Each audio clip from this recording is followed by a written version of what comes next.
Imagine being a teenager, plucked from your life, transformed against your will, and forced to marry one of history's most infamous emperors. This isn't a movie or a myth. It's the real, gut-wrenching story of Sporus, a young boy caught in the twisted world of Nero's Rome. Buckle up, because this tale is as shocking as it is tragic, and it's all backed by ancient historians like Suetonius, Dio Cassius, and Tacitus. Let's dive into one of the wildest stories from the Roman Empire. Hey, everyone! Welcome back to the channel, where we dig into the craziest, most jaw-dropping stories from history. Today, we're talking about Sporus, a young man whose life was turned upside down by Emperor Nero. This isn't just a story about power or scandal. It's about what happens when one man's obsession reshapes someone else's entire existence. If you love history told with honesty and a touch of drama, hit that like button, subscribe, and ring the bell so you don't miss what's coming next. Let's get started. To understand Sporus' story, we need to step into ancient Rome around the year 65 CE. This was Nero's Rome, a place of wild feasts, flowing wine, and emperors who thought they were gods. Nero, the guy in charge, was no ordinary ruler. He was a performer, a poet, and a man who loved the spotlight. But he was also unpredictable, emotional, and, frankly, a bit unhinged. By this time, Nero had already ruled for over a decade, and his reign was a mix of grand spectacles and shocking scandals. Senators were used to his wild behavior, but what he did with Sporus, that pushed even Rome's limits.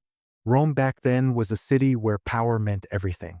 Emperors could do whatever they wanted, build massive statues, throw epic parties, even commit a murder or two at dinner. But Nero took things to a whole new level. He wasn't just ruling Rome. He was staging his own twisted version of reality. And poor Sporus? He became the centerpiece of Nero's strangest, most heartbreaking performance. So, who was this kid caught in Nero's web? Honestly, we don't know much about Sporus' early life. The ancient sources, those old Roman historians, don't tell us where he came from. Was he a noble? A street kid? A slave? We have no clue. All we know is that around 65 CE, Sporus shows up in the records, and he's described as a young boy, probably a teenager, with a face so delicate it seemed almost unreal. Historians call him androgynous, meaning he had a look that could seem both masculine and feminine. His features were soft, his skin pale, almost like porcelain. And here's where it gets creepy. Nero saw Sporus and thought he looked exactly like someone else. His dead wife, Poppaea Sabina. Yes, that Poppaea, the woman Nero was obsessed with. This resemblance wasn't just a passing thought for Nero. It became the spark for one of the most disturbing decisions in Roman history. To understand why Nero fixated on Sporus, we need to talk about Poppaea Sabina. She was Nero's second wife, beautiful and ambitious, and Nero was head over heels for her. But their story ended in tragedy. In 65 CE, Poppaea was pregnant with Nero's child when, according to the historian Suetonius, Nero lost his temper and kicked her in the stomach. She died, and so did their unborn baby. Whether it was an accident or intentional, we'll never know for sure, but the guilt crushed Nero. After Poppaea's death, Nero spiraled. He was a mess, grieving, unstable, and desperate to hold on to her memory. He built altars for her, talked to her portraits, and acted like she was still around. It was in this emotional chaos that he met Sporus. That delicate, almost otherworldly face reminded Nero so much of Poppaea that he decided to do something unthinkable. He didn't just want Sporus as a companion, he wanted to turn him into Poppaea. Here's where the story takes a dark turn. Nero didn't just admire Sporus' looks. He decided to transform him, body and soul, into a living replica of his dead wife. How? By ordering Sporus to be castrated. Yes, you heard that right. This wasn't a medical procedure with care or consent. It was a brutal act to stop Sporus' puberty and keep his youthful, feminine appearance forever. In ancient Rome, there was no anesthesia, no modern surgery. This was painful, dangerous, and permanent. But Nero didn't stop there. Once the procedure was done, he dressed Sporus in women's clothing, fancy Roman dresses, the kind worn by high-class ladies. He draped him in jewelry, gave him a feminine hairstyle, and even assigned him imperial titles like he was a real empress. Nero wasn't subtle about it either. He paraded Sporus in public, calling him his wife. The message was clear. Sporus wasn't just a stand-in for Poppaea, he was supposed to be her. If you thought this couldn't get wilder, hold on. Nero didn't just dress Sporus up and call it a day. He threw a full-on wedding. According to the historian Dio Cassius, there was a ceremony complete with a dowry, guests, and some kind of official blessing. Picture this. A teenage boy, transformed against his will, standing in a bridal gown, next to an emperor who's treating it like the romance of the century. It was a spectacle even for Rome, where excess was normal. The Roman elite, senators, nobles, you name it, were stunned. Jaws dropped, but no one dared speak out. Nero was the emperor after all, and questioning him could cost you your head. The public? They watched in silence, too scared to clap or cough. Even in a city where gladiators fought lions and emperors threw wild parties, this was too much. The historians of the time didn't hold back, writing about it with a mix of disgust and fascination. Sporus, meanwhile, had no choice. His job was to play the part, smile, pose, and be Nero's perfect bride. From that moment on, Sporus was no longer just a boy. He was Nero's official wife, a living symbol of the emperor's obsession.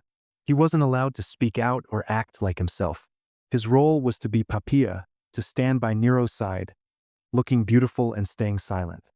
He appeared at public events, banquets, and ceremonies, always dressed as a Roman matron, always under the emperor's watchful eye. Nero took this performance to the next level when he went on a big tour of Greece. Why Greece? Because Nero fancied himself a superstar, singing, acting, and performing like a modern-day pop star.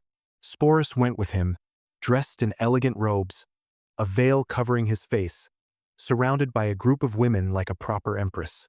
Everywhere they went, Nero acted like Sporus was his loving wife.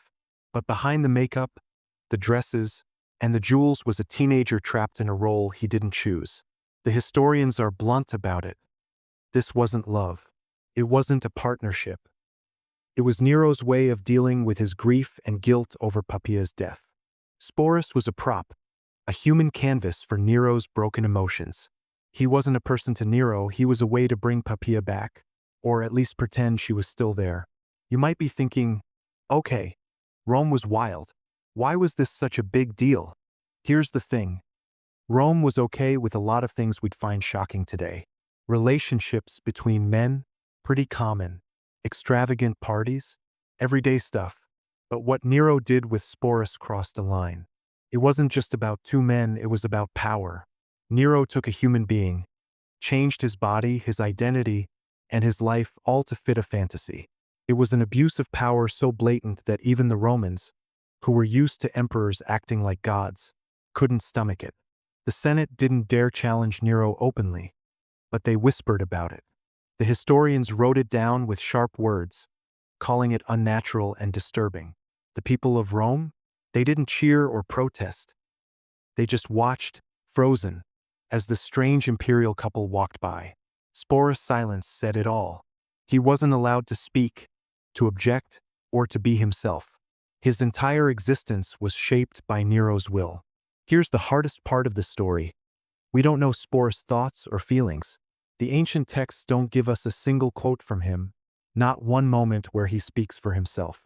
All we have are the words of historians, who were more interested in Nero's drama than Sporus' pain.